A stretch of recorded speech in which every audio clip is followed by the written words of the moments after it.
Nagdulot naman ang baha sa maraming lugar sa Caraga Region ang pag-apaw ng Agusan River na isa sa mga pinakamalaking river basin sa bansa. Sa Butuan, pamilya ng inilikas habang ang Moncayo Compostela Valley sinalanta ng landslide. Balita hatid ni Dano Tingkungko.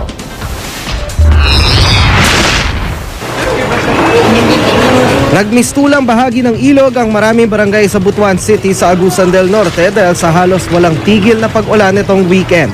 Nalubog ang mga bahay at taniman at pamilya ang lumikas. Dahil sa matinding pagbaha, isinailalim na sa state of calamity ang lungsod.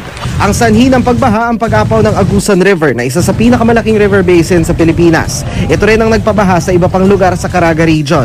Sa San Francisco, Agusan del Sur, 24 sa 27 barangay ang apektado.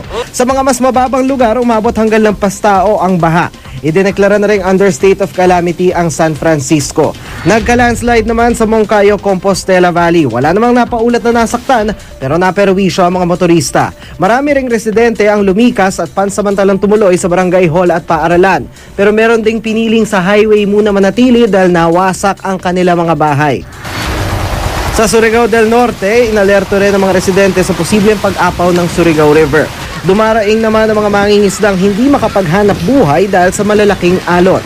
Sa Surigao del Sur, nakuna ng news scooper na si Wang Tan ang pag-rescue sa mga binahang residente. Dahil sa malakas na agos ng tubig sa ilang lugar, gumamit ng lubid ang mga rescuer para mailikas sa mga residente. Kabilang sa mga nasagip, mga bata, matanda at mga may kapansanan. Dano Tingkungko, GMA News.